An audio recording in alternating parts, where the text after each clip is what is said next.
ربنا وأدخلهم جنات عدن التي وعدتهم ومن صلح من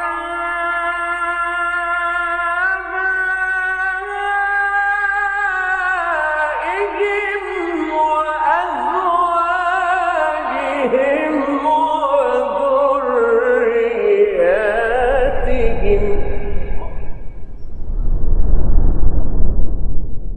Assalamualaikum warahmatullahi wabarakatuh. Innal hamdalillah nahmaduhu wa nasta'inuhu wa nastaghfiruh wa na'udzu billahi min shururi anfusina wa sayyiati a'malina. May yahdihillahu fala mudilla lahu wa may yudlil fala hadiya lahu. Asyhadu an la ilaha illallah wahdahu la syarika lahu wa asyhadu anna Muhammadan abduhu wa rasuluhu la nabiyya ba'dah. Ya ayyuhalladzina amanu taqullaha haqqa tuqatih wa la tamutunna illa wa antum muslimun. Ya ayyuhan nasu taqu rabbakumul ladzi khalaqakum min nafsin wahidah wa khalaqa minha zawjaha wa batha minhuma rijalan katsiran wa nisaa'a. واتقوا الله الذي تساءلون به والأرحام إن الله كان عليكم رقيبا يا أيها الذين آمنوا اتقوا الله وقولوا قولا سديدا يصلح لكم أعمالكم ويغفر لكم ذنوبكم ومن يطع الله ورسوله فقد فاز فوزا عظيما فإن أصدق الحديث كتاب الله وخير الهدي هدي محمد صلى الله عليه وسلم وشر الأمور محدثاتها وكل محدثة بدعة وكل بدعة ضلالة وكل ضلالة في النار. أما بعد, marhaban bikum ayuhal ikhwah dan ummahat di kajian kitab ada apa setelah kematian atau ada apa setelah mati, terjemahan dari kitabnya Syekh Husain bin Audah Al-Awashiyah dengan judul Madza Ba'dal Maut yang dicetak oleh Pustaka Darussunnah. Kajian ini tentang akidah dan tazkiyatun nufus dengan tema kali ini yaitu apa yang terjadi setelah nyawa dicabut. Perlu diketahui bahwasanya nyawa orang mukmin keluar dengan mudah, sedangkan nyawa orang kafir keluar dengan susah payah sehingga ia tersiksa karenanya. Nyawa orang beriman keluar dengan mudah dengan cara mengalir begitu saja. Dan ini gaib bagi kita yang masih di dunia, hanya dirasakan oleh orang yang sedang wafat, sedang mati. Juga nyawa orang kafir keluar dari tenggorokannya dengan susah payah, tersiksa sebagaimana nyawa keledai keluar. Ini berdasarkan hadis yang diriwayatkan oleh Imam At-Tabrani dalam Al-Mu'jam Al-Kabir, dan hadis ini sahih. Dan ini semua adalah gaib. Mungkin yang tersaksikan di pembaringan nyawa orang ini seolah-olah keluar dengan mudah, tapi dia kafir. Maka pada hakikatnya di alam gaib, dia keluar dengan ketersiksaan dan susah payah.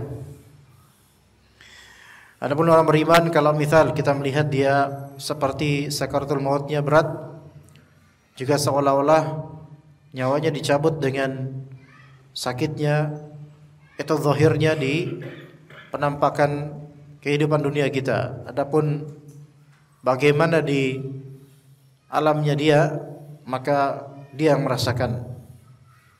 Dan Allah lebih tahu tentang itu. Kemudian nyawa orang beriman keluar bagaikan semerbak aroma misik paling harum yang pernah ada. Sedangkan nyawa orang kafir keluar bagaikan bau bangkai paling busuk yang pernah ada. Kenyataan ini adalah kenyataan gaib. Nyawa orang beriman keluar bagaikan semerbak aroma misik paling harum yang pernah ada. Ini gaib. Di alamnya. Orang kafir, nyawa orang kafir keluar bagaikan bau bangkai yang paling busuk yang pernah ada. Ini juga gaib di alamnya.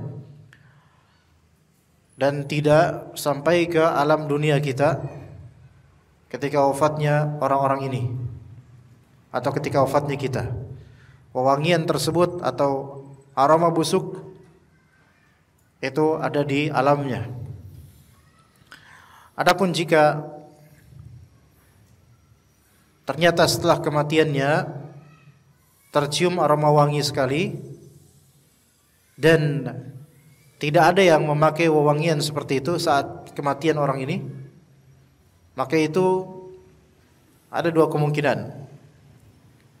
Ada dua kemungkinan.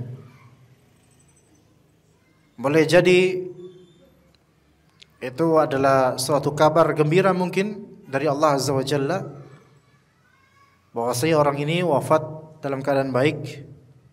Namun bisa juga kemungkinan itu adalah tipu daya syaitan yang membuat audiens atau orang-orang berbicara tentang hal gaib tanpa dalil, yaitu seolah-olah membuat orang menyaksikan bahwasanya dia mati husnul khatimah dan bakal masuk surga. Ini perlu diperhatikan karena sebagian dari orang ketika mendapatkan nyawa, mendapatkan jasad fulan harum setelah kematiannya dan seterusnya, kemudian seolah-olah memastikan bahwasanya orang ini orang yang akan masuk surga. Padahal itu gaib. Jadi ada dua kemungkinan yang masing-masing kemungkinan itu mungkin. Artinya imma memang itu wangian yang Allah Subhanahu wa taala ciptakan untuk memberikan kegembiraan pada orang-orang sekitar dan husnudzan mereka terhadap mayit ini, atau bisa juga itu adalah tipu daya syaitan. Sebaliknya, ketika mayit itu meninggal, ketika ada mayit meninggal dan tercium setelahnya semerbak bau yang busuk sekali, maka itu juga ada dua kemungkinan. Bisa saja itu adalah hukuman dari Allah Azza wa Jalla berupa pengumbaran aib, berupa kebusukan orang ini, bisa. Namun bisa juga yang kedua, yaitu bisa saja itu tipu daya dari syaitan. Jadi kita ketika mengalami kejadian seperti ini, yaitu mayit yang ada di dekat kita tercium darinya aroma wangi setelah wafatnya atau tercium darinya kebusukan setelah wafatnya, maka tidak boleh memastikan bahwa saya fulan begini atau fulan begitu di alamnya, karena kita tidak mendapatkan wahyu dari Allah mengenai hal gaib. Tetapi boleh juga kita berhusnudzan pada Allah jika wanginya jenazah ini terwujud setelah kematiannya dan kita tahu bahwasanya orang ini orang yang saleh, banyak berbuat kebaikan dan ihsan. Maka boleh kita husnudzan pada Allah bahwasanya orang ini diwafatkan dalam keadaan husnul khatimah, itu boleh. Ya. Dan kalau misalnya jenazah ini wafat dalam keadaan dengan aroma busuknya, ya, gimana? Ada apa, Pak?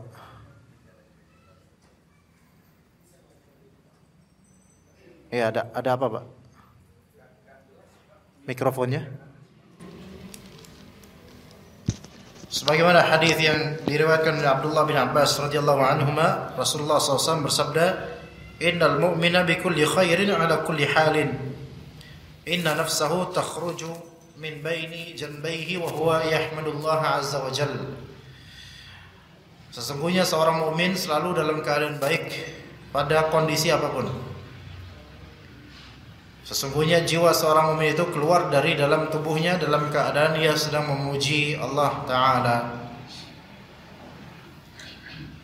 Jadi kalau misalnya orang beriman wafat, dia dalam keadaan bertahmid, alhamdulillah, memuji Allah Ta'ala. Mereka ini kalau misalnya keluarga kita ada yang wafat dan dia orang beriman, apalagi saleh, mungkin kita menangis akan kepergiannya, tapi tangisan tersebut jangan berupa tangisan yang tidak terima takdir, melainkan tangisan kasih sayang, dan itu pun tidak boleh berlarut. Ya, kita berkasih sayang kepada wafatnya fulan atau fulanah yang beriman, karena sebenarnya orang ini di alamnya dia bertahmid. Kalau dia beriman, dia mengenal Allah, dia memuji Allah Azza wa Jalla di kepergiannya. Baik, kemudian jika nyawa dicabut, pandangan mata akan mengikuti nyawa tersebut. Karena nyawa dicabut ke atas, pandangan mata biasanya ikutan ke atas. Kata Nabi sallallahu alaihi wasallam, "Innar ruha idza qubida tabi'ahu al-basar." Sesungguhnya jika nyawa seseorang dicabut, maka pandangan mata akan mengikutinya. Ya, jadi pandangan mata akan mengikutinya biasanya ke bagian atas. Jadi mungkin terbelalak atau gimana ke atas matanya. Dan itu hal yang maklum, wajar, juga bukan sebagai dasar untuk kepercayaan macam-macam. Ketika kita melihat mayit, matanya hitamnya ke atas, maka memang itulah kematian yang mana kata Nabi SAW, pandangan mata itu mengikuti arah cabutan ruh. Jadi ketika melihat ada mayit mati dengan keadaan seperti itu dan dia muslim, maka tidak boleh kita kemudian memvonis bahwa dia su'ul khatimah, melainkan begitulah memang kematian. Yang mana mungkin juga kita juga akan wafat dengan wujud serupa, ya. Walaupun memang bagi sebagian orang itu mengerikan karena itu hal yang tidak wajar, tidak biasa kita lihat, ya. Tapi mungkin bagi pengurus jenazah, sebelum ditutup matanya mungkin itu biasanya kelihatannya seperti itu. Ya, walaupun kadang ada orang yang memang mati tanpa matanya ke atas, ada, dan itu banyak. Dan itu sesuai kehendak Allah. Jika Allah menginginkan begitu, maka jika tidak. Ya, itu tergantung pada kehendak Allah Azza wa Jalla, bukan pengaturan dari siapa-siapa, melainkan Allah Ta'ala yang mengaturnya. Kemudian malaikat meminta dibukakan pintu-pintu langit satu demi satu untuk orang beriman. Jadi akan diangkat ke langit ruhnya, walaupun jasadnya masih di pembaringan, namun ruhnya itu akan diangkat oleh para malaikat, bukan oleh malaikat maut, bukan. Diangkat oleh para malaikat yang memang Allah utus untuk kepengurusan jenazah, yaitu kepengurusan ruh mayit ini. Maka pintu itu pun, pintu langit akan dibukakan untuknya. Pintu-pintu langit tidak dibukakan untuk orang yang kafir, nggak bakal dibukakan. Allah Subhanahu wa Ta'ala memerintahkan agar jiwa orang beriman dikembalikan ke bumi, dikembalikan ke dunia. Maksudnya ke dunia di sini maksudnya ke arah bumi setelah dicatat amalannya di Illiyin. Ya, dikembalikan dari langit kemudian kembali ke bumi, bukan ke alam dunia sebenarnya, tapi ke bumi, tapi di alam barzakh di bumi, dan itu gaib bagi seluruh manusia dan jin. Adapun orang kafir ketika dinaikkan ke langit, maka semua langit menolaknya. Karena menolak, maka dihempaskanlah orang kafir ini dari langit ke arah tubuhnya yang ada di kuburnya. Ya, jadi sebenarnya prosesnya itu cepat ke langit. Jadi begini, ketika mayit ya wafat tiba-tiba satu detik kemudian menuju ke langit, kalau dia orang beriman, ke langit, berlapis-lapis langit kemudian dalam waktu yang sangat singkat. Mungkin kita proses takziah, memandikan, menggotong ke masjid untuk disolati, kemudian menggotongnya ke menandunya menuju ke kuburnya, itu mungkin butuh proses 4 jam, 5 jam. Nah, dalam proses tersebut sungguh rohnya mayit ini kalau beriman maka akan diangkat ke langit-langit dalam waktu yang singkat, ya. Dalam waktu yang singkat. Itulah alam yang berbeda. Itulah alam yang berbeda. Setelah kemudian nanti dari langit, orang beriman ini akan dikembalikan ke di mana jasadnya dikubur. Di mana jasadnya dikubur, kemudian nanti akan terjadi apa? Fitnatul qabr, yaitu fitnah kubur, pertanyaan di kubur. Orang yang meninggal merasa tenang dengan keberadaan orang-orang saleh di dekatnya untuk jangka waktu tidak lama. Hanya seukuran waktu yang digunakan oleh orang yang memotong unta lalu membagikannya, jadi sejam, 2 jam kalau di kita, ya. Hadis riwayat Umar bin Al-As radhiyallahu anhu, Amr bin Al-As radhiyallahu anhu, beliau berkata, kata Amr bin Al-As, "Fa idza dafantumuni fashunnu 'alayya turaba shanna." Jika kalian telah menguburku, maka taburkanlah pasir di atasku. Jadi setelah dikubur, taburkan pasir di atas kuburku. Thumma aqimu hawla qabri qadra ma tunharu jazurun wa yuqsamu lahmuha hatta asta'nisa bikum. Kemudian kalau sudah terkubur, berdiamlah di sekitar kuburku sebentar. Selama apa? Selama orang menyembelih unta lalu membagikan dagingnya, sekitar sejam atau 2 jam. Menyembelih unta mungkin berapa menit saja mungkin prosesnya, karena unta ini berbeda sama kambing, ya. Kemudian setelah itu kan dipotong, dibelek semuanya dan dibagikan dagingnya, sejam 2 jam bagi orang yang cepat memotong-motongnya. Diam di kuburku sebentar, sekitar kuburku, hatta asta'nisa bikum, hingga aku merasa tenang bersama kalian.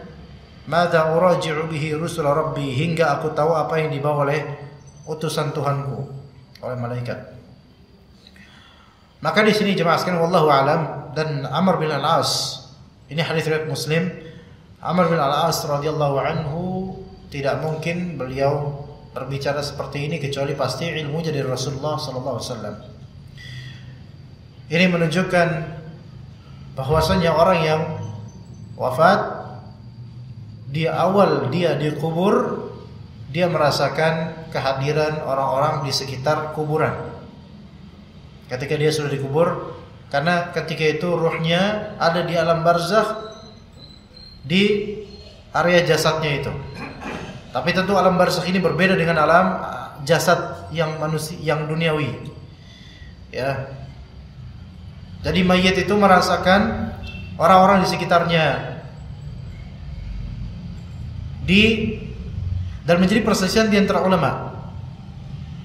Di antara ulama ada yang mengatakan bahwa mayit hanya bisa merasakan kehadiran orang di sekitar kubur ketika dia awal di kuburnya, iya. Itu pendapat pertama dari ulama berdasarkan riwayat ini. Jadi mayit yang pertama gimana? Mayit hanya bisa merasakan atau mengetahui kehadiran orang di sekeliling kuburnya di awal di kuburnya, iya. Itu sebagaimana riwayat ini. Adapun setelah itu, maka setelah fitnah kubur, yaitu pertanyaan di kubur, maka setelah itu khalas, mayit tidak bisa lagi mendengar siapapun dan merasakan siapapun yang ada di sekitarnya, di sekitar kuburannya. Itu pendapat pertama. Pendapat kedua dari ulama, ada yang mengatakan bahwasanya mayit bisa merasakan atau mendengar, bisa merasakan kehadiran atau mendengar doa atau ucapan orang yang di sekeliling kuburnya kapanpun itu. Namun wallahu alam, pendapat yang kedua ini kurang tepat. Pendapat yang pertama lah yang lebih tepat. Jadi mayit bisa merasakan kehadiran atau mendengar, ya, ucapan atau derap langkah kaki orang-orang di sekitar kuburnya setelah dikuburnya, iya. Baru di awal-awal dikubur masih mendengar. Ya, jadi kalau misalnya udah sehari, 2 hari, 3 hari, setahun, 5 tahun, itu nggak dengar apa-apa lagi. Ya, oke. Sebagaimana juga Rasulullah SAW menyebutkan dalam satu hadis, yaitu mayit itu mendengar derapan langkah kaki orang yang meninggalkan kuburnya. Itu. Tapi dari riwayat ini juga ada pelajaran bahwasanya mayit yang beriman itu akan merasakan tenang, lebih tenang di alam kuburnya jika dia merasakan kehadiran orang-orang saleh di sekitar kuburnya di awal alam barzakhnya, dan kita berharap seperti itu jemaah. Makanya pentingnya kita punya teman yang saleh atau salehah untuk ummahat, baik keluarga maupun non keluarga, sehingga ketika misal kita sudah di alam barzakh di awal-awal, kita merasakan kehadiran mereka, yang itu memberikan ketenangan tersendiri. Karena wallahi alam barzakh itu, walaupun khabar dalam hadis banyak tentang alam barzakh, tetapi bagaimanapun belum pernah kita merasakan dan mengalaminya. Dan kita sendiri, pertama kali kita akan sendiri dulu. Sekarang ibaratnya, kalau ada di antara kita yang sering mendengar Makkah, Madinah, melihat, belum pernah merasakan ke sana, anggaplah kita ke sana namun sendiri, ke bandara sendiri, nggak tahu apa-apa. Kira-kira gimana rasanya? Butuh teman, butuh komunikasi, butuh siapa yang bisa menjadi guide untuk kita. Nah, sekarang kalau orang beriman, maka hendaklah teman-temannya itu mendekat ke kuburnya di awal atau setelah penguburannya beberapa jenak, mungkin sejam, dan doakan mayit ini. Ya, kemudian tidak melakukan amal lainnya selain mendoakan dan mengambil ibrah, serta mungkin mau'izah, yaitu saling menasihati satu sama lain antara orang saleh di atas kuburnya. Tidak berkomunikasi dengan mayit, karena itu tidak dicontohkan sama sekali oleh para salafus saleh, ya, dan tidak bermanfaat sama sekali.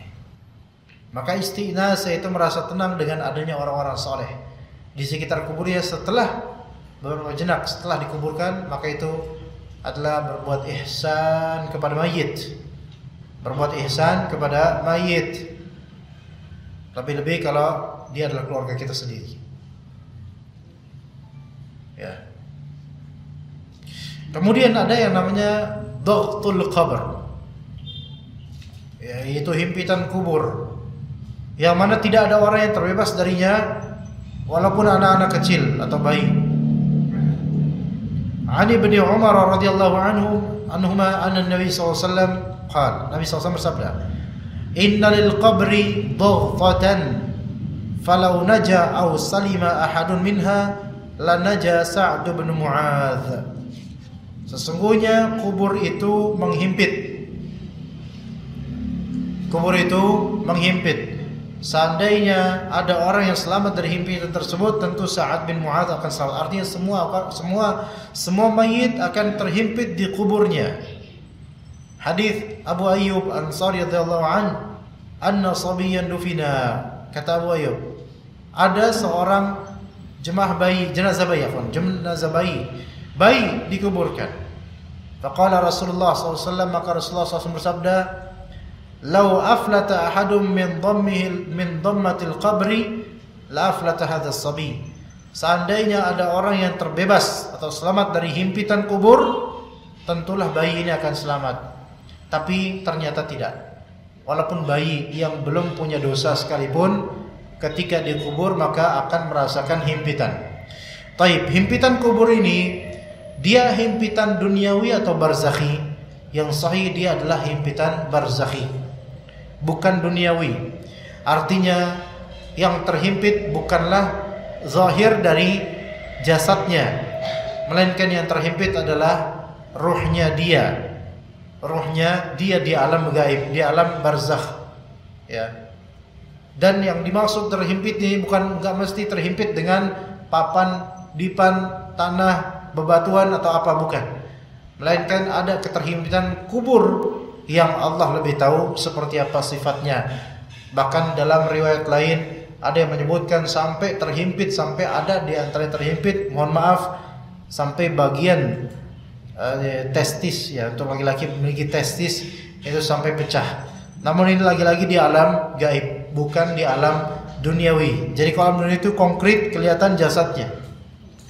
Ya, karena kalau kita bilang ini di alam duniawi, sementara ini bicara tentang alam barzakh, maka nanti orang-orang akan mencari proof dan buktinya. Dan ternyata buktinya adalah mayit Kristen yang mereka dimasukkan ke dalam peti. Lah itu kan luas, luang. Apakah ada tanah yang menghimpitnya? Tidak, ya kan? Jadi bukan di zahir duniawi yang terhimpit, tapi di apa? Di alam ruhnya dia, di alam barzakhnya ya. Semua akan terkena himpitan tersebut. Apakah himpitan tersebut adalah siksaan? Kita katakan wallahu alam, untuk orang beriman dan beramal saleh, maka itu bukan siksaan. Maka itu bukan siksaan, wallahu alam. Ya. Adapun untuk orang kafir, maka itu tentu adalah siksaan. Orang kafir itu kalau sudah wafat, sekali wafat, itu udah enggak pernah lagi merasakan kenikmatan setitik pun orang kafir itu. Nauzubillah min dzalik. Tapi kemudian di alam barzakh setelah kematian, akal pikiran dikembalikan kepada orang yang telah meninggal di alam kuburnya, akan dikembalikan. Akal akan dikembalikan sehingga dia bisa berpikir di alam kuburnya. Ya, dari Abdullah bin Amr radhiyallahu anhuma, Rasulullah SAW menyebutkan fatan al-kubur, ujian-ujian di alam kubur. Maka Umar berkata, "Aturaddu alaina uqulana ya Rasulullah?" Apakah di alam kubur nanti ketika terjadi fitnah kubur, akal-akal kita akan dikembalikan kepada kita ya Rasulullah? Maka kata Rasulullah SAW, "Na'am, kahayatikum al-yawm." Iya, akan dikembalikan seperti keadaanmu saat ini. Jadi akan kembali akalnya sehingga bisa berpikir, bisa mengingat. Ya. Seperti keadaanmu saat ini. Karena dengan akal pikiran itu dia bisa menjawab. Dia bisa menjawab. Orang yang telah meninggal mendengar suara alas kaki saudara-saudaranya saat mereka meninggalkan lokasi pemakaman. Jadi mendengar derap langkah kaki saudara-saudaranya. Kemudian kapankah orang yang telah meninggal ditanya, yaitu kapan terjadi fitnah kubur, fitnah kubur ya. Fitnah kubur itu pertanyaan kubur, fitnah kubur sih maksudnya pertanyaan kubur. Pertanyaan kubur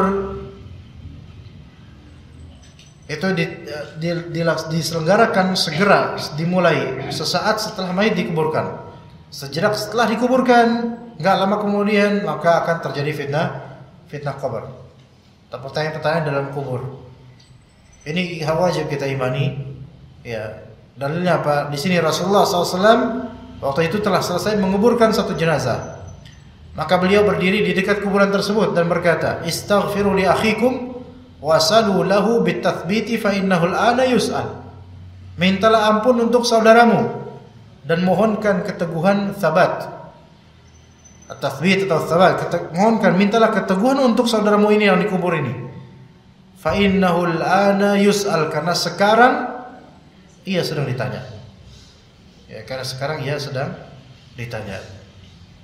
Jadi persis beberapa jenak setelah selesai dikubur, itu sedang ada pertanyaan kubur.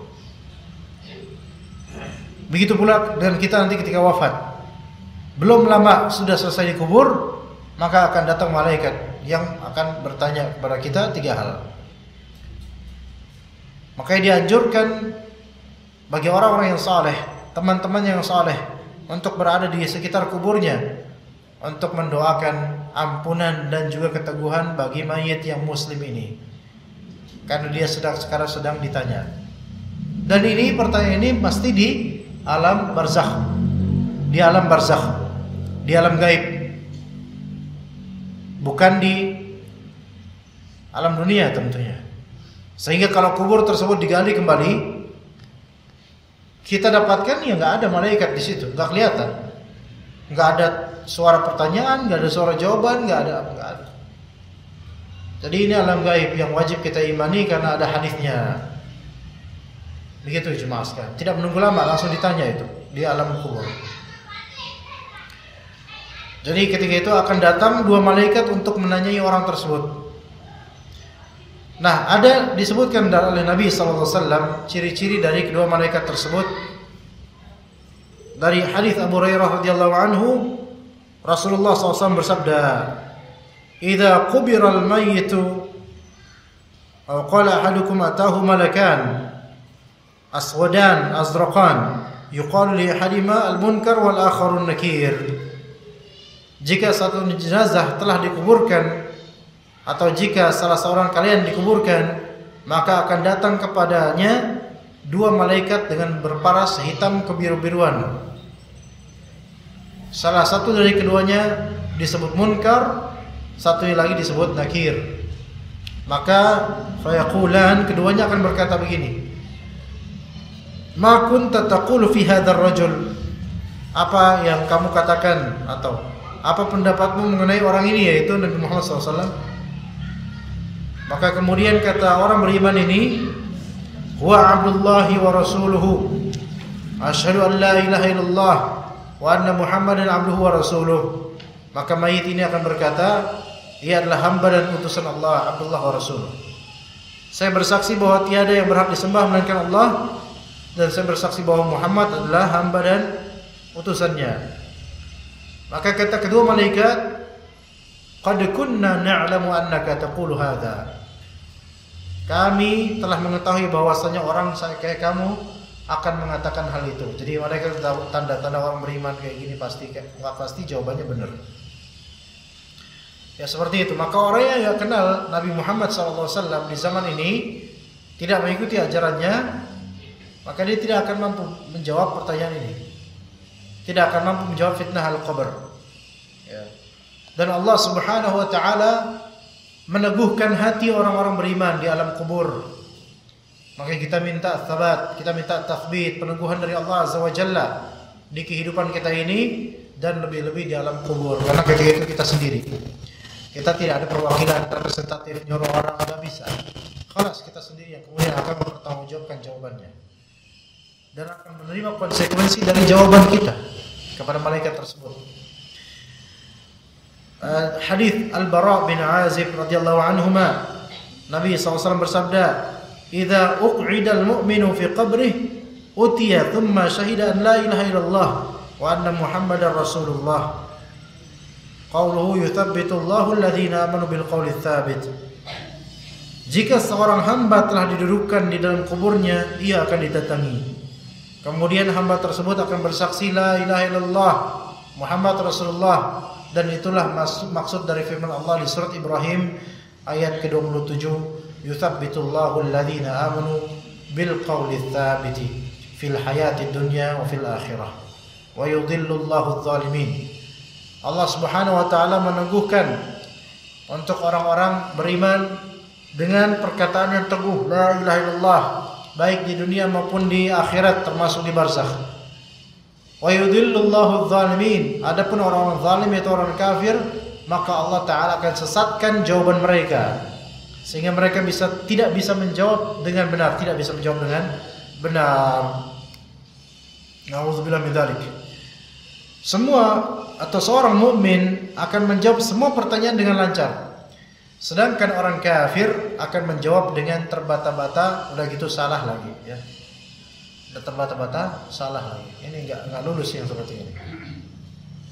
Sebelum ditanya, orang beriman yang mayit ya, sebelum ditanya, orang beriman duduk di dalam kuburnya, di alam gaib, di dalam kuburnya tanpa rasa gentar. Jadi akan didudukkan dia. Semua mayit itu sebelum ditanya akan didudukkan, dibuat duduk, seperti akan dihakimi gitu, disuruh duduk, dibuat duduk. Baik beriman atau kafir. Adapun orang beriman ketika dibuat duduk maka tanpa rasa gentar. Karena dia tidak bersalah dengan itu. Ya ibarat kalau misalnya kita dulu pas di sekolah atau di kampus, kita nggak ada kasus. Kemudian dipanggil oleh petugas sekolah, keamanan sekolah atau dan lainnya, maka ketika kita didudukkan mau dihakimi atau diinterogasi, tenang. Karena apa? Ya saya nggak salah. Gitu. Ya, itu di dunia loh padahal. Dan kalau orang bersalah didudukkan dan dia tahu dirinya salah dan dia tahu orang ini tahu kesalahan dia, itu pasti ada rasa gentar. Pasti ada rasa gentar. Ya. Kalau saya sendiri kok waktu ada sedikit pengalaman duniawi belaka ya, tapi bisa menjadi pengingat aja. Ketika waktu HP saya hilang di daerah Solo, kemudian saya sholat di masjid pesantren Imam Bukhari, sholat Jumat di situ. Sekaligus khatibnya itu kan ketika itu kami mengikuti daurah para asatidzah, dan khatibnya ketika itu Jumatan Syekh Abdul Malik Ramadhani hafizahullah. Kemudian saya ingin, karena HP kan hilang di hotel, saya ingin kemudian dari kantor polisi untuk memberikan laporan dan surat surat kehilangan gitu ya, surat kehilangan. Maka diarahkanlah ke kantor polisi bagian yang ternyata di situ beberapa bapak polisi tapi dengan tampang dan pakaian preman. Itu sedang mengetik-ketik di laptop mereka masing-masing data atau apa banyak lah urusan mereka. Dan itu tampang-tampangnya itu tampang preman semua. Pakaiannya nggak ada yang pakai pakaian polisi, bukan seragam polisi yang kita kenal gitu. Pakai pakaian biasa. Ya mereka itu polisi memang, tapi mungkin tugasnya beda gitu. Dan memang di kantor di ruangan tersebut seperti emang khusus untuk kasus-kasus atau menindaklanjuti kasus-kasus, menginterogasi orang dan seterusnya. Ada waktu itu pakai baju koko, pakai sarung. Terus ditanya sama mereka. Dan mereka tahu Ana bukan orang sembarangan, maksudnya orang bukan orang jelek gitu loh, bukan orang berkasus, bukan. Ana cuma pengen laporin HP Ana hilang. Pertanyaan mereka itu pertanyaan-pertanyaan yang sebenarnya yang jawabannya kita itu bisa, dan mereka ketika bertanya pertanyaan seperti bertanya tentang kriminal atau apa, dan ketika mereka nanya, mata mereka itu melihat ke Ana langsung dan tanpa sedikit pun mereka menoleh untuk menunggu jawaban Ana. Paham nggak Pak? Kita kalau ditanya terus kita diliatin, dan ketika kita ngomong menjawab pertanyaan kita terus diliatin dengan pandangan yang pandangan yang tajam gitu loh. Itu biasanya kalau orang punya dosa atau orang, kita semua punya dosa, maksudnya orang punya salah, punya tindakan kriminal sebelumnya, itu bisa dredeg itu lihatnya. Tapi alhamdulillah bukan karena Ana pintar bohong, bukan, tapi emang karena Ana nggak ada salah apa-apa. Ana jawab bahwa saya ini hilang di sini. Ditanya lagi kemudian dan seterusnya. Di situ Ana belajar. Kita didudukkan sendiri, ada 4 polisi dengan tampang, mereka tampang preman. Ada sebagian satunya bajunya rambutnya panjang. Ketika ditanya oleh mereka, ini padahal cuma pengen bikin surat kehilangan doang loh. Tapi memang ketika itu dialihkannya ke situ karena mungkin orang yang mengantarkan anak ke situ, polisi yang mengantarkan ke situ dikira bahwasanya HP anak ada dicuri oleh orang, sehingga perlu diriset apakah ada tindakan kriminal atau enggak di sini gitu loh. Makanya ditaruh di bagian situ, anak nggak tahu bagian apa namanya. Tapi memang penting harus ada di setiap kecamatan atau kota bagian-bagian seperti itu untuk memberantas penjahat. Jadi 4 orang menginterogasi Ana dan mereka masing-masing sibuk juga, tapi ketika nanya ke Ana, mata mereka itu nggak luput dari Ana sampai jawaban Ana selesai. Ditanya lagi kemudian, ini kalau Ana punya salah, misal Ana mencuri di pasar atau gimana, itu pertanyaan mereka pertanyaan berdasarkan pengalaman yang tinggi mereka, sehingga tahu delik-delik penjahat gitu. Dan begitu mereka juga membaca body language kita sebagai orang yang diinterogasi. Wah, itu kalau bukan senior dalam berbohong udah gemeteran itu. Tapi alhamdulillah karena Anda nggak punya salah. Di dunia saja kita kayak gitu loh. Ya. Pertanyaan-pertanyaan yang seperti itu dan tempat yang asing serta pihak atau orang yang bertanya ini orang yang menakutkan gitu bagi kita. Sekarang bagaimana jika kita berada di alam barzakh sendiri, kemudian ada dua malaikat yang asing bagi kita. Ketahui bahwasanya kabar-kabar ini suatu saat akan terjadi pada diri kita. Jadi dari sekarang persiapannya itu bukan berhias dengan pakaian atau apa, bukan. Persiapannya dengan iman dan amal soleh untuk mempersiapkan diri menjawab pertanyaan itu, dan itu butuh istiqomah. Nah, orang yang beriman yang dia tidak bersalah dengan keimanannya, dia sudah tahu sama di dunia bahwa hal ini akan terjadi. Orang yang sudah bersiap-siap, dia tidak akan kaget. Orang yang tidak pernah punya persiapan atau bahkan meremehkan persiapan, maka pasti terkaget melihat lapangan, melihat medan pasti kaget. Iya, ketika kita pergi umrah pertama kali misal, itu pasti kita punya persiapan yang lebih.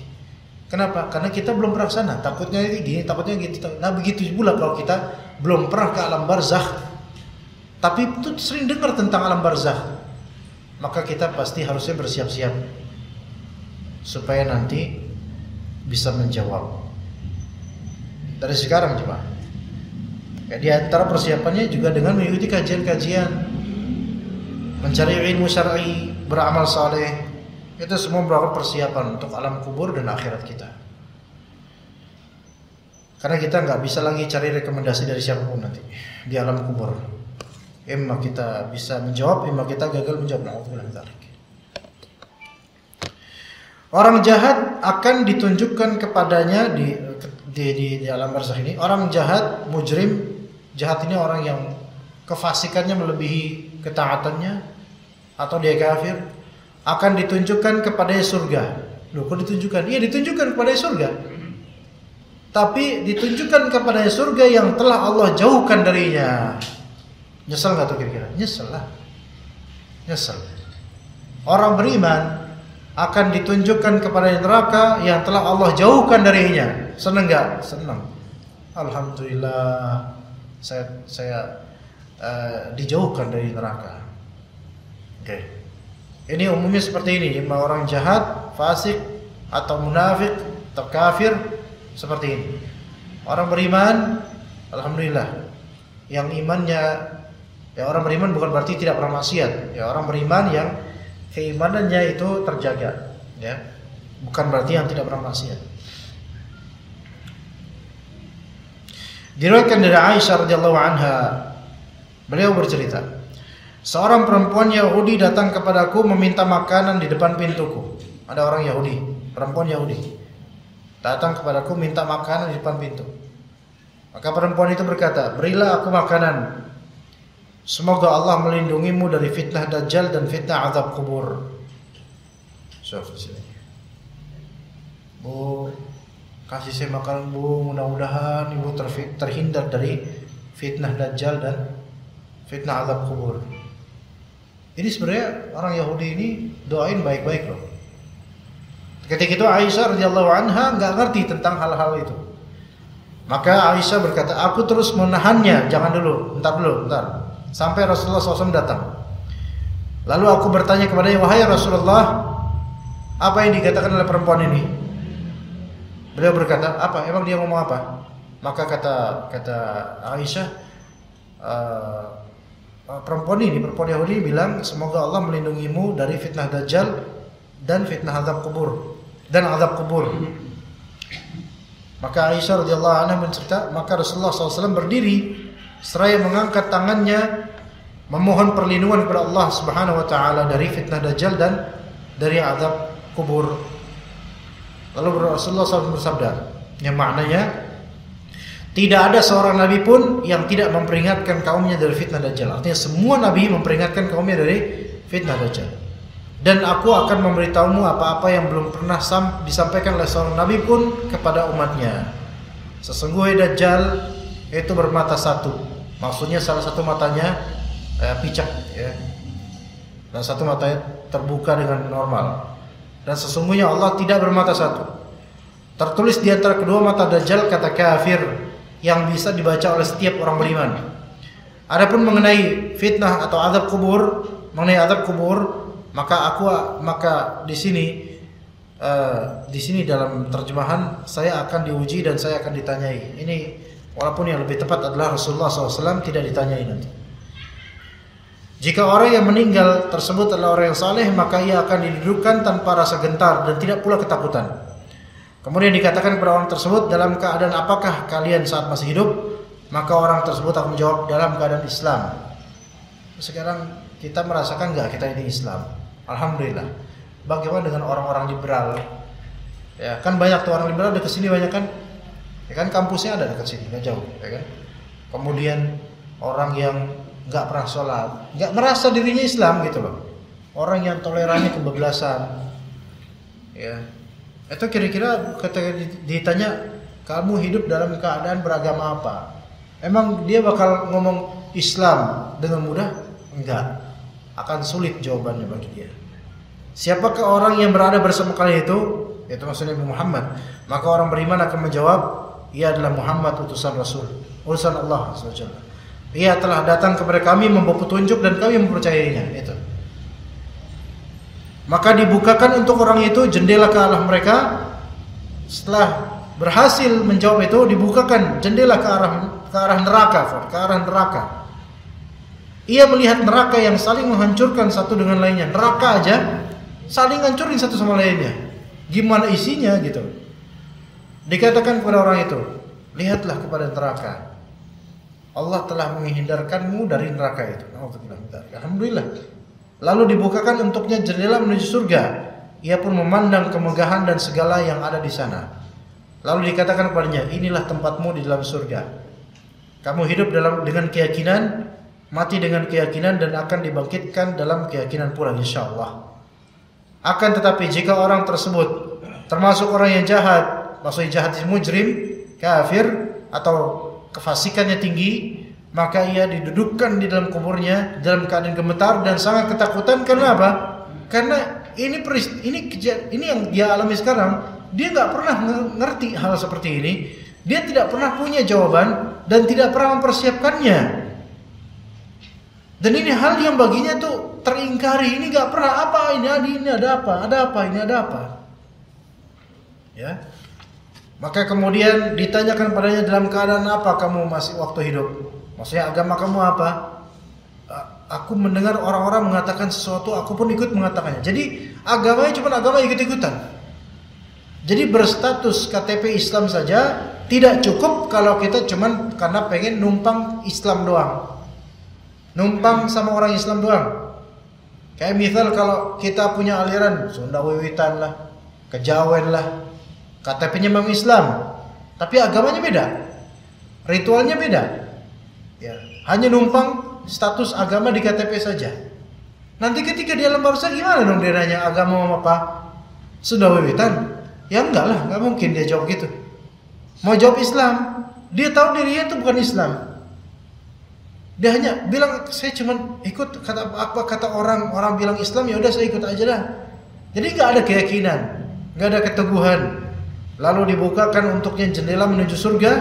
Ia pun memandang kemegahan dan segala macam yang ada di surga. Dilihat olehnya. Lalu dikatakan kepadanya, inilah surga yang telah dijauhkan oleh Allah darimu. Nyesel dia. Kemudian dibukakan untuknya jendela neraka. Ia pun melihatnya saling menghancurkan satu dengan lainnya. Lalu dikatakan kepada orang itu, inilah tempatmu di alam neraka. Kamu hidup dengan keraguan, mati dengan keraguan, dan akan dibangkitkan dengan keraguan pula. Lalu kemudian disiksa. Ya, begitu jemaah sekalian.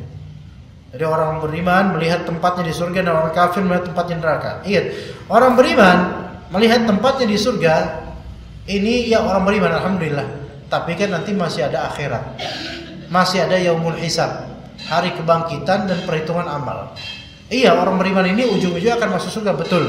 Tapi kalau dia masih punya sisa dosa yang belum Allah ampuni, maka tetap akan ada hisabnya lagi nanti. Mungkin bisa jadi masuk neraka dulu, bisa. Tapi ingat, nerakanya orang yang beriman itu walaupun mungkin jahanam, tetapi tentu kualitas keburukan azabnya tidak sama dengan orang-orang kafir atau orang munafik. Nggak sama. Apalagi orang beriman rajin sholat, walaupun ada dosa dan banyak dosa, rajin sholat, maka bekas-bekas wudunya itu terhindar dari jilatan api neraka. Ya, jadi bekas-bekas wudunya terhindar dari jilatan api neraka. Dan kalau dia pernah menangis karena Allah, maka bekas basuhan air matanya itu terhindar dari jilatan api neraka, walaupun dia punya dosa kemudian. Kalau tidak Allah ampuni, dia tetap ke neraka, tapi beda dengan bagaimana orang kafir masuk neraka. Ya. Tidak, wajahnya itu tidak terbakar dengan api neraka, tapi mungkin wajahnya kena faih, kobaran, hitaman, apa? Kalau misalnya api itu kan ngobarin hitam itu apa? Asapnya, ya, gosongnya itu akan ada bisa. Makanya di surga nanti ada orang-orang yang tadinya masuk neraka udah diselamatkan oleh Allah dari neraka, dimasukkan ke surga. Udah bersih dia dosa-dosanya. Tapi pas masuk surga, orang-orang ini punya muka hitam. Hitam karena apa? Kena efek bakaran neraka. Api kan asapnya tuh membumbung, kena efek mukanya gitu loh. Jadi hitam. Beda-beda, orang golongan ini beda sendiri di antara penghuni surga yang sudah santri lamanya gitu. Maka kemudian para penghuni surga menyebut fulan-fulan ini, orang seperti ini, dengan sebutan apa? Jahannamiyun. Jahannamiyun itu apa? Alumnus jahannam, alumni jahannam, disebut gitu. Maka mereka pun sedih. Akhirnya Allah putihkan wajah mereka kembali menjadi kebaikan, ya, menjadi baik. Ya, setelah itu hilang efek dari azab neraka yang telah berlalu. Ya begitu. Jadi orang beriman walaupun ujung-ujungnya masuk surga benar, tetapi dan itu dihamparkan kenikmatannya, diperlihatkan kenikmatannya di alam kubur, tetapi nanti masih ada hari penghitungan amal yang mana itu akan dihitung lagi. Ya bagaimana dia? Ya. Mungkin orang munafik itu di alam kuburnya mungkin dia dianggap selamat seolah-olah. Tapi nanti di hari akhir semua lebih terketahui lagi, wa husila ma fis sudur. Yang ada di dada itu akan terwujud, diketahui oleh semua pihak. Begitu Allah. Kemudian kuburan orang beriman diluaskan sejauh mata memandang. Sedangkan kuburan orang kafir dipersempit. Ini apanya nih? Dipersempit apanya? Apakah secara material size duniawi atau secara alam barzakh? Jawabannya secara alam barzakh, bukan secara alam duniawi dengan konkretnya. Paham gak jemaah? Dan ini sahih kan? Ini sahih, maksudnya orang beriman kuburnya akan diluaskan menjadi raudhah min riyadil jannah. Diluaskan kuburnya, orang kafir disempitkan kuburnya. Jangan dipahami bahwa saya maksudnya adalah yaitu perluasan lahan di dunia, bukan. Karena kalau kayak gitu, ini hadis bakal diingkari oleh banyak orang nanti. Ya. Contoh misal, ada orang beriman soleh, orang-orang soleh, atau kuburan sahabat Nabi dibongkar, ternyata nggak meluas tuh, ya gitu-gitu aja. Ayo, gimana coba? Jadi bukan duniawinya, bukan alam duniawinya yang diperluas, tapi apa? Di alam barzakhnya dia diperluas, dia bebas untuk menikmati fitur-fitur yang ada di alam barzakh. Dan kenikmatan alam barzakh lebih nikmat daripada kenikmatan dunia. Namun sebaliknya, kesengsaraan alam barzakh itu jauh lebih sengsara daripada kesengsaraan di dunia. Kuburan orang kafir dipersempit, yaitu di alam barzakhnya, bukan di materi alam duniawinya. memang terjadi di beberapa kondisi udah dikubur, udah digali kuburannya dan udah diukur dengan benar sesuai dengan melebihi ukuran panjang badan orang kafir ini. Namun kemudian kok kayak kuburnya malah dipersempit, dimasukin nggak muat, digali lagi, diperluas lagi, dimasukin lagi nggak muat.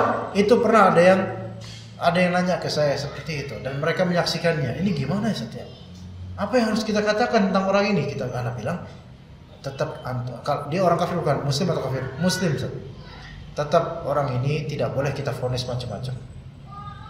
Mungkin itu tanda-tanda hukuman Allah bisa jadi, tapi tetap tidak boleh kita pastikan karena ini gaib. Ya kita nggak tahu kok bisa kayak gitu. Karena ada seperti itu. Allah bilang misalnya, apakah ini syarat dari Allah atau bukan? Allah lebih tahu. Allah lebih tahu. Ya. Jadi kuburan dipersempit maksudnya di alam barzakh, bukan di alam duniawi. Bapak jika ada pertanyaan silakan Bapak. Ada pertanyaan Bapak? Saya mulai agak ngantuk ini, jadi kayaknya harus ada interaksi Pak. Karena kalau nggak ada interaksi saya bisa offline. Ya Pak, silakan Pak. Waalaikumsalam. Ya Pak. Orang meninggal itu ada tanda-tandanya. Bahwa Orang meninggal wafat itu ada tanda-tandanya. Orang akan meninggal ada Tanda-tandanya. tanda-tandanya. Katanya sama 40 hari sebelum kita meninggal. Kan ini yang kebetulan aja. Itu Bapak dapat dari mana Bapak? Ya orang-orang mendengar aja. Ya salah teman saya di situ. Ya bisa kebetulan aja Bapak nggak tahu. Dia ngobrol di masjid bersama saya. Dia menanyakan biaya penguburan berapa sih? Gimana Pak? Lagi meninggal. Gimana Bia? Biaya penguburan. Oh ya. Itu berapa? Oh, tinggal apa lagi dia meninggal? Bapak satu bulan. Ya. Ya. Satu dulu Pak. Nanti saya lupa. Nanti saya lupa. Jadi kalau dua-duanya diborong, nanti nomor pertama saya lupa lagi pertanyaannya. Ya. Jadi apakah orang akan meninggal ada tanda-tandanya? Maksudnya selain sakaratul maut ya. Karena kejadian fulan bilang begini, ternyata nggak lama kemudian sepertinya ada ketepatan dan matching antara ucapannya dengan kejadian meninggalnya dia kemudian. Maka kita katakan untuk dalil tidak ada dalil khusus tentang itu. Bahwa orang meninggal akan kelawan dan tandanya itu nggak ada dalil khusus. Namun secara kenyataan kadang seorang manusia Allah Ta'ala mengabarkan melalui firasat bahwasanya dia nggak lama lagi. Cuman firasat itu kan namanya firasat, nggak bisa memastikan kapan dia akan meninggal. Jadi kadang Allah memberi firasat pada sebagian manusia akan usianya nggak akan lama lagi. Nah kemudian firasat itu benar, ternyata nggak lama lagi. Kadang terucap dengan ucapan atau terwujud dengan perbuatan yang seolah ini indikasi nggak lama lagi meninggal. Seperti pernyataan tadi, biaya penguburan berapa ya? Nggak lama kemudian dia meninggal. Namun itu juga tidak bisa kita katakan itu firasat beliau. Bisa aja itu kebetulan dia mungkin nanya biaya kuburan berapa, mungkin bukan karena pengen supaya dia cepat mati, tetapi dia mungkin baru ngeliat jenazah atau dia mungkin penasaran dan seterusnya. Mungkin ada faktor lain yang tidak ada kaitannya dengan pikiran tentang kematian. Jadi bisa aja itu coincidence, accidentally dia bertanya seperti itu atau mengucapkan seperti itu.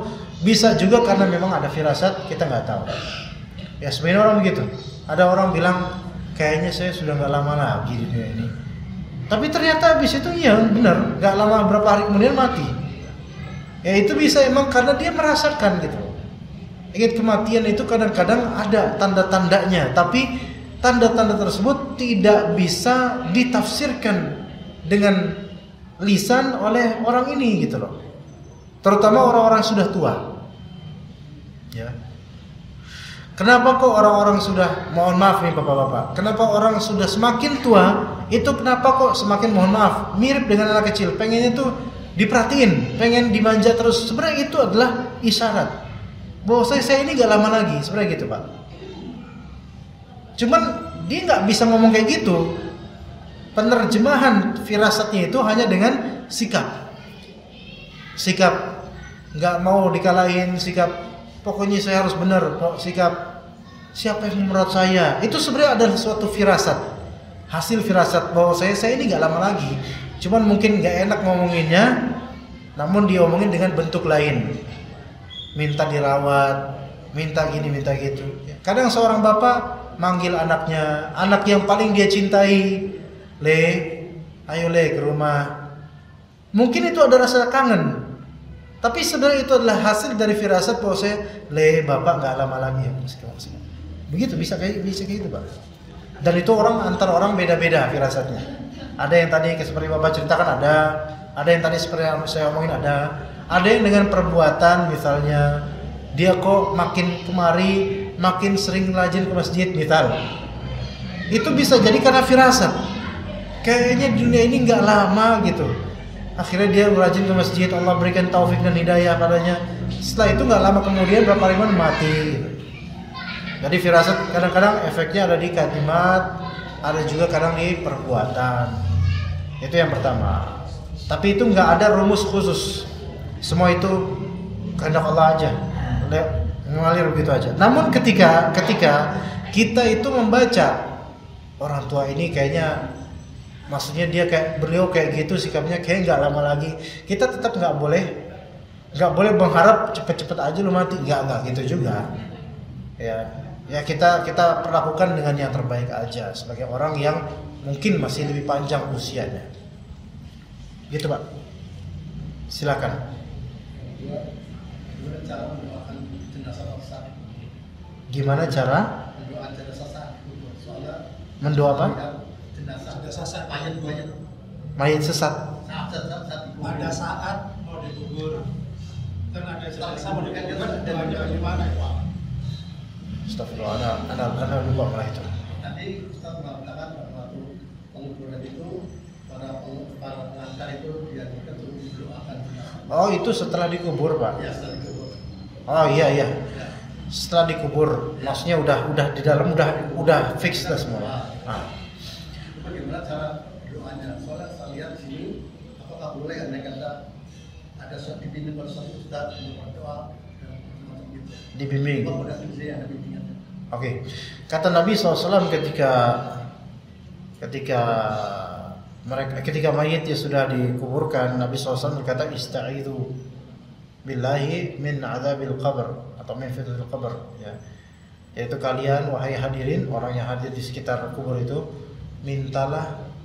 Itu yang pertama, orang masing-masing yang ada di sekitar kubur itu minta sama Allah Ta'ala agar kita masing-masing yang masih hidup dilindungi dari azab kubur itu.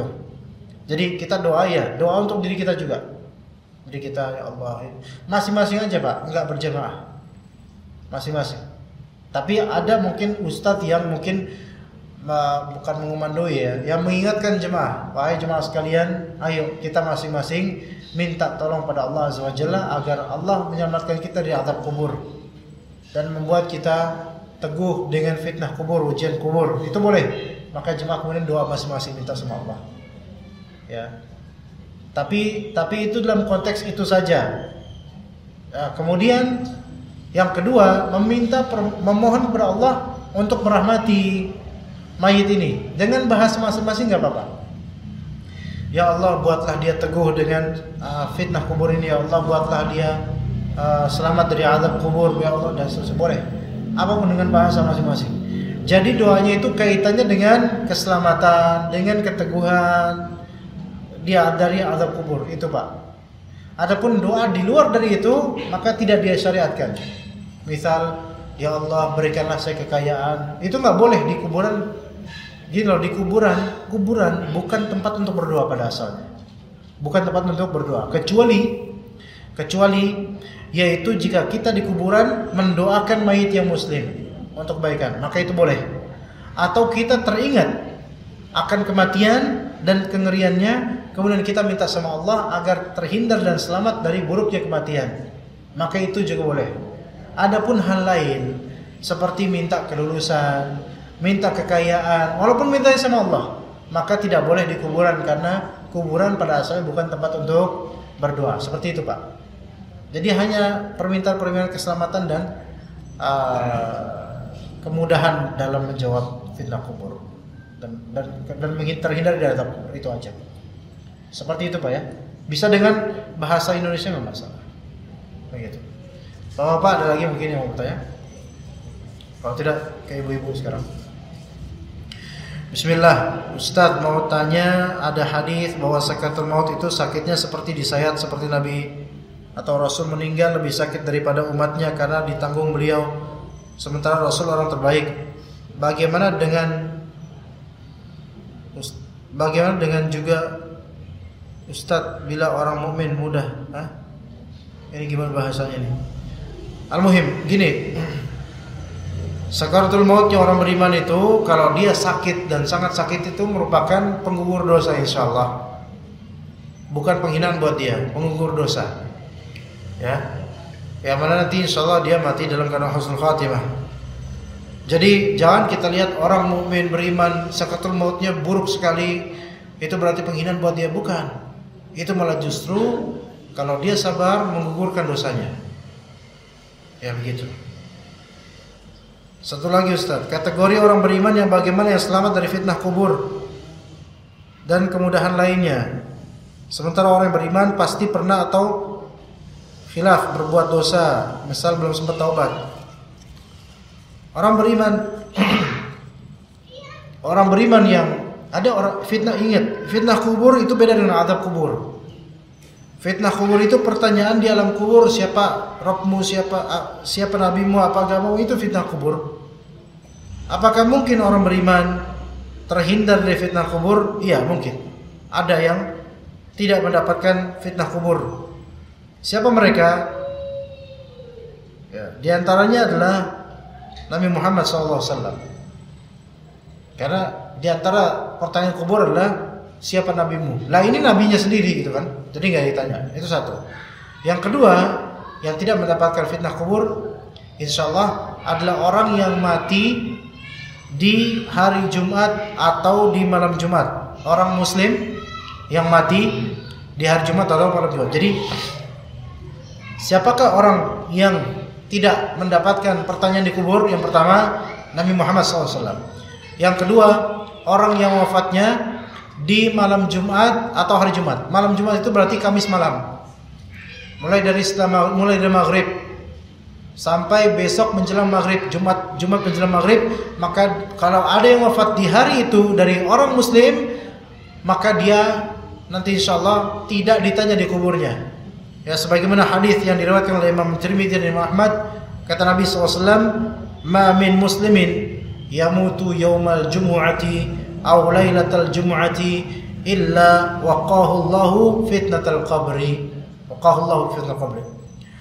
Siapa yang mati dari orang muslim, dia mati di hari Jumat atau di malam Jumat, melainkan Allah Ta'ala jaga dia dari fitnah kubur. Jadi itu keutamaan mati atau wafat di hari atau malam Jumat. Tapi matinya mati yang murni, memang bukan karena bunuh diri. Kayak saya bunuh diri di hari Jumat supaya enggak. Kalau ini mati dibuat-buat yang seperti ini mah tetap akan kena ya. Juga orang yang mati murabit, yaitu orang yang mati karena dia melakukan ribat. Yaitu apa? Dia menjaga bertahan gimana? Kalau tentara menjaga di perbatasan gitu loh, apa namanya? Di perbatasan wilayah orang muslim, apa namanya? Ribat namanya, ribat.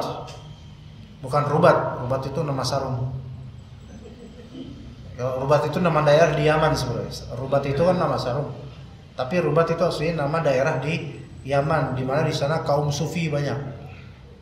Ya. Kemudian ada sarung grade di bawahnya atlas namanya rubat. Tahun 90-an itu. Sama 2000-an awal. Sekarang masih ada. Tapi itu nama terinspirasi dari mana? Dari daerah di Yaman yang isinya banyak habaib dan orang sufi. Ya, karena owner BHS Tex itu sangat mencintai habaib, jadinya mereka terinspirasi dari itu. Ya, ini info aja ya. Ya, info doang, nggak ada kaitannya sama kajian ya. Kok jadi rubat jadi gajah duduk lagi.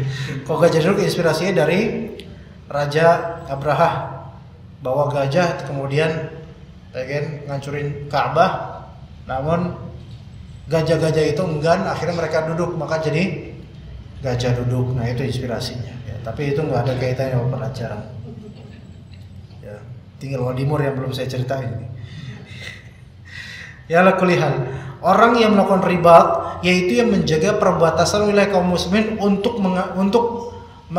menjaga kaum muslimin itu terus menerus kayak gitu, maka kalau diniatkan untuk menjaga kaum muslimin maka dia terhindar dari fitnah kubur nanti.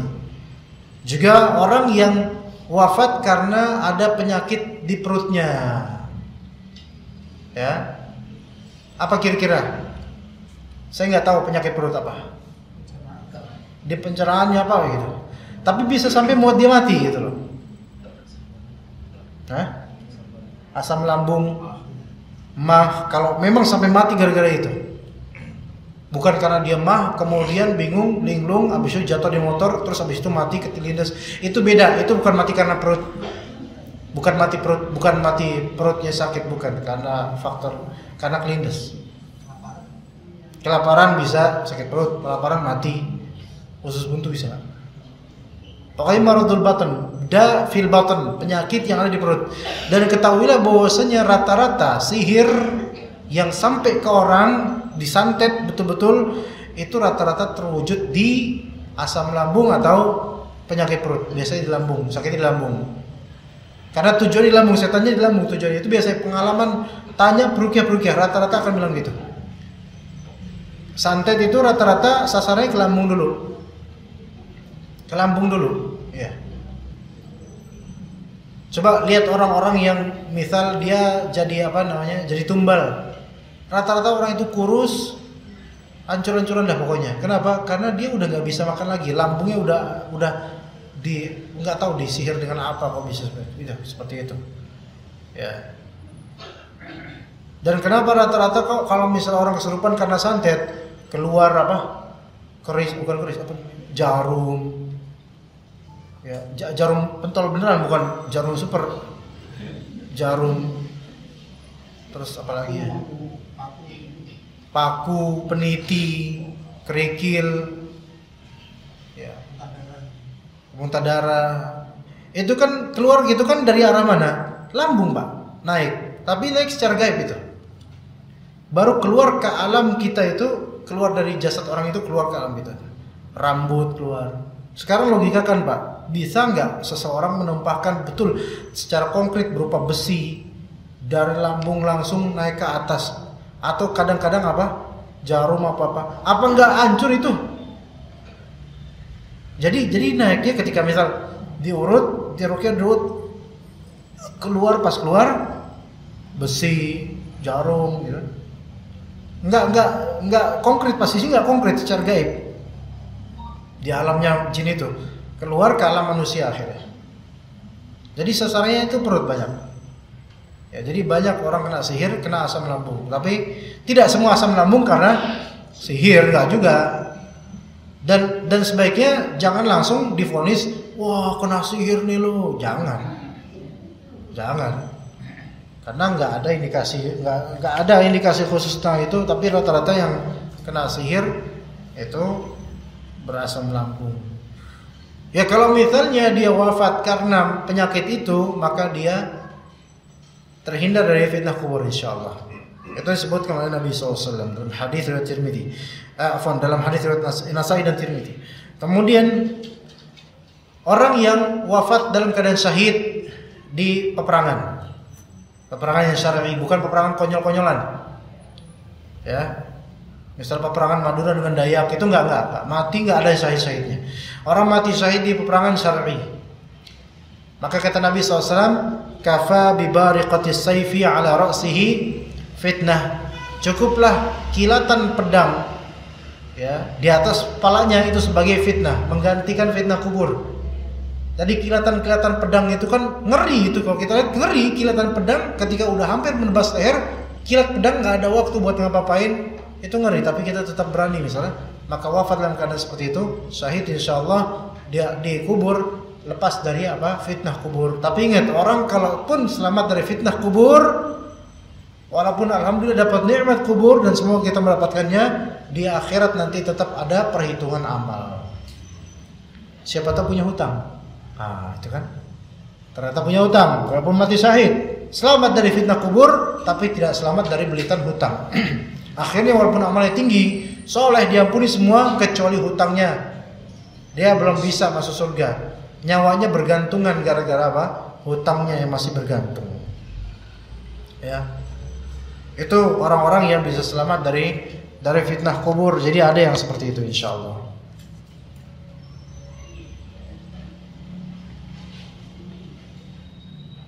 Ya, jadi begitu caranya untuk selamat dari fitnah kubur. Tapi caranya tadi berarti caranya gimana selamat dari fitnah kubur? Yang bisa mungkin kita sempat atau bisa melakukannya. Bisa nggak kita mati dari Jumat? Nggak tahu. Kalau sengaja mematikan diri, minum racun misalnya, hari Jumat mati, ya ini bunuh diri. Ini nggak masuk kategori. Kemudian kita bisa ribat menjaga perbatasan kaum muslimin. Kita bukan tentara dan bukan bertugas dengannya. Mati dalam keadaan sakit di perutnya.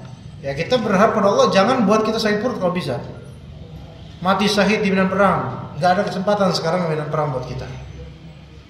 Nah, gimana dong? Nabi Muhammad jadi nabi, kalau jadi nabi malah justru azab nanti dapatnya. Kafir dong kalau jadi nabi. Kan nggak ada lagi nabi setelah Nabi Muhammad SAW. Berarti kita gimana dong? Pasti dapat dong berarti fitnah kubur. Ya mungkin insya Allah iya ditanya nanti. Udah gimana dong? Berarti gak selamat dong? Jangan ngomong gitu. Mengalami fitnah kubur bukan berarti gak selamat. Selamat insya Allah kalau kita bisa menjawab. Terus gimana cara menjawabnya? Nah berarti sekarang pertanyaannya adalah gimana cara, pertanyaan bukan gimana cara menghindari fitnah kubur. Sekarang caranya adalah gimana caranya supaya bisa menjawab fitnah kubur. Yang menjawabnya adalah dengan beriman kepada Allah, kepada Rasulullah, beramal saleh, beragama Islam dengan baik sekarang nih. Ya ini diantara ikhtiar ini ngaji supaya tahu, ya. Begitu. Berikutnya Ustaz, apakah kalau ada saudara kita yang sedang sakaratul maut atau keadaannya seperti sakit parah, sudah mau meninggal, kita boleh membacakan surat Yasin, diniatkan pahalanya untuk saudara kita tersebut? Jazakallahu khairan. Khilaf di antara ulama soal membacakan surat Yasin kepada mayit, tapi ada mazhab yang mengatakan itu sunnah karena ada hadisnya, tapi sebagian ulama mendhaifkan hadis tersebut. Maka hal ini menjadi khilaf di antara ulama, ya. Wallahu a'lam. Kalau saya pribadi saya tidak membacakan surat Yasin kalau saya pribadi. Ini karena saya khawatir jemaah heterogen, jadi saya jawab kayak gitu. Ya, jadi saya menghindari fitnah yang lebih besar. Ya. Assalamualaikum warahmatullahi wabarakatuh. Waalaikumsalam warahmatullahi wabarakatuh.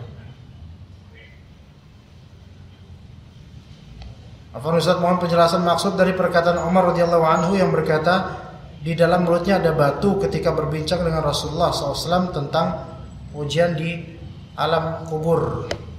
Ya itu hadis yang itu ya. Mana tadi kelewatan sepertinya. Ya tadi ada Umar bin Khattab mengatakan tadi halaman 31. Ya. 30. Oh 33.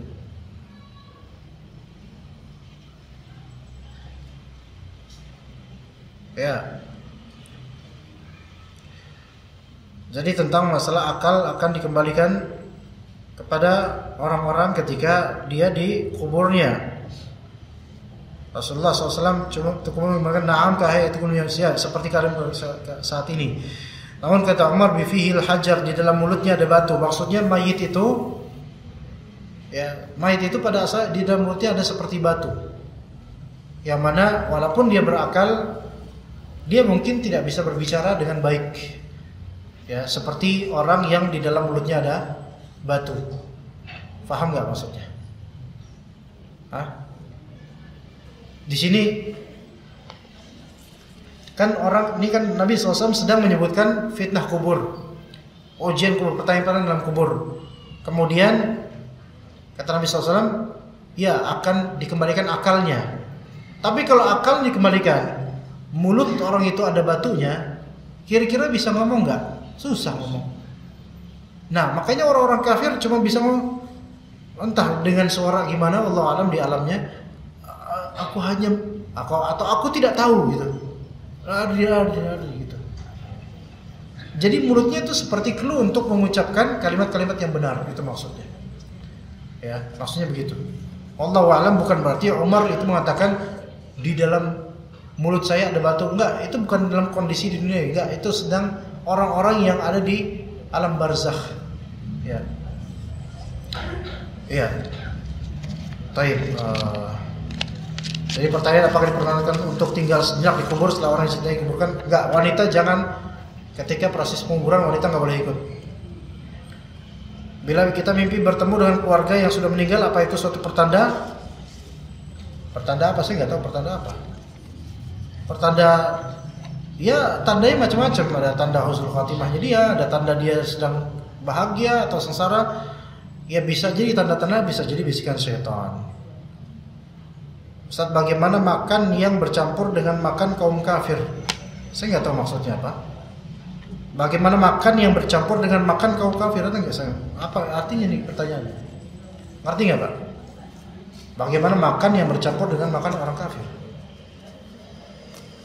Pertanyaan terlalu global ya, jadi saya nggak ngerti. Makan yang bercampur dengan makan orang kafir. Maksudnya mungkin bolehkah kita makan bareng dengan orang-orang kafir gitu?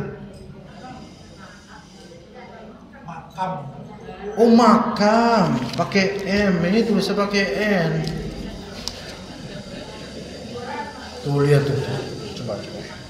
Lihat, pakai N nggak? N kan? Iya. Makan paling ini bang. Tuh. Makam Muslim sama makam orang kafir bercampur Pak. Asli tidak boleh. Makam orang Muslim sendiri, makam orang kafir dipisah, nggak boleh aslinya. Dan nggak boleh orang Muslim dimakamkan di makam orang kafir, dan sebaliknya orang kafir nggak boleh dimakamkan di makam orang Muslim. Nggak boleh sebenarnya. Namun kalau sudah terjadi ya khalas, harus dipisah semua. Ya. Baik, kita cukup insyaallah sampai sini. Jazakumullah khair jazaa. Wassallallahu ala nabiyina Muhammad wa ala alihi washabbihi ajma'in. Subhanakallahumma wa bihamdika asyhadu an la ilaha illa anta astaghfiruka wa atubu ilaik. Assalamualaikum warahmatullahi wabarakatuh.